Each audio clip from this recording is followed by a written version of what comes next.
Hi everyone. It's been a while since I last posted here. I took some time off to finish my master's program, which was a big journey for me.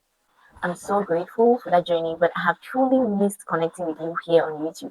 Now I'm back, and I thought the best way to restart would be to share some of the powerful lessons I learned from the iWoman 2025 conference. The lessons during this conference, they were so powerful. They challenged me, they inspired me, and I'm sure they are going to inspire you as well.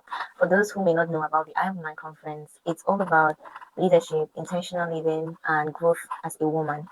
The conference was indeed a very beautiful experience, and I wrote down so many takeaways. But today, I just want to share a few impactful ones with you. So, the first lesson is about actions and excuses. Things radically change when we take action. And no matter how legitimate our excuses may be, they do not cancel the consequences of our inaction. This one hit me hard because in my studies and my projects, I realized how easy it was to justify delays. But the truth is, movement really creates momentum. Because we find ourselves on a daily basis making excuses for not taking action. Oh, I can't wake up and go to the gym early. It's too cold. It's raining. Or this and that. Or I cannot write a project. It's too hard.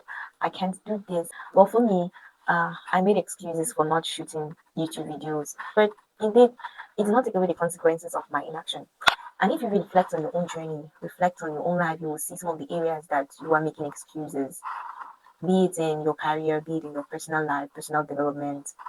Yeah, I just listed some areas where that are so common, like um taking care of yourself, taking care of your own health, deciding to hit the gym, taking care of your own personal development, starting to read books, eating healthy to avoid so many diseases. And there are so many, and it's just true how we make excuses every day. Truth is, movement actually creates momentum. So keep moving and stop making excuses. The second lesson is about success and purpose. So success is anchored in purpose. Is anchored in purpose. And we know how we always say that failure can wreck people, like failure can make you sad, failure can make you depressed. Haven't you seen successful people who are depressed, who are not happy? I mean, success according to our own human standards or according to societal standards. Success can wreck you. There's no purpose. That was really deep. It reminded me that every milestone in my life, be it in my career, in my business, in my relationships, had to be aligned or has to be aligned with purpose. So there is a reason to always ask why. Why am I doing this? So that purpose should lead us to always ask the why question. The third and one of the most favorite on my list is defining success according to your values. Why? Because we live in a fast-paced world. Everything is on social media, and we kind of define success for people. We are trying to define success for people. The society has certain criteria that they use to determine if a woman is successful, if a man is successful, if a doctor is successful. If you define success according to your own values and standards, you will stop feeling pressured by the world and its own standards because society demands a lot from us. But at the end of the day, it's my alignment with God and with my purpose that matters the most. Lesson number four, which is kind of personal to me, is that the path to success is personal but not private. I totally loved this one, though it bruised me. Success requires personal responsibility, but you cannot walk it alone. Coaches, mentors, community, they all matter. It challenged me to reach out more and not isolate myself. Fifth on my list, which should certainly have been number one, is set your heart ablaze with God's purpose.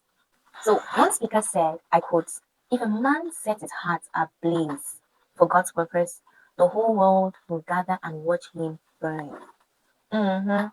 That is so powerful. It reminds us that passion that is rooted in God's purpose is so magnetic.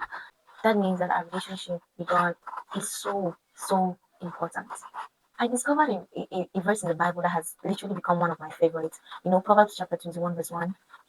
It says that as he controls the course of the streams, so does he control the minds of kings. Because sometimes we are trying to gain favor from men, but who we really need to be trying to gain favor from is God. Because the men we are trying to gain favor from, God controls their minds, controls their hearts. So through him, we can get the favor of men. Hallelujah. Number six, this one is the truth. It says, what you're looking for is also looking for you, but not this version of yourself.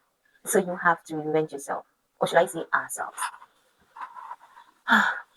Mm-hmm. To reinvent yourself, I'm going to be reinventing myself. So I hope it speaks to you too. You should be thinking about reinventing yourself so that what you're looking for and the person you are becoming can align. And finally, our last lesson, number 7, consistency and discipline.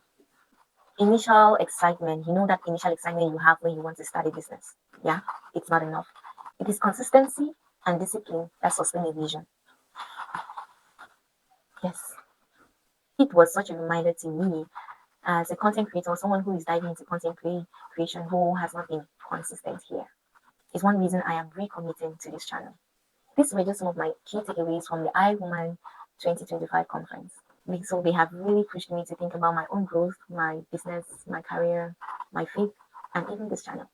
So I would love to hear from you. Which of these lessons speaks to you the most? Drop it in the comment section so that we can grow together. Thank you for sticking with me even during my break. I'll be sharing more reflections, lessons from my journey, and content around faith, business, and intentional living. If you haven't already, subscribe and hit the notification bell so you don't miss what's coming. Thank you again for watching. See you in the next video. Ciao.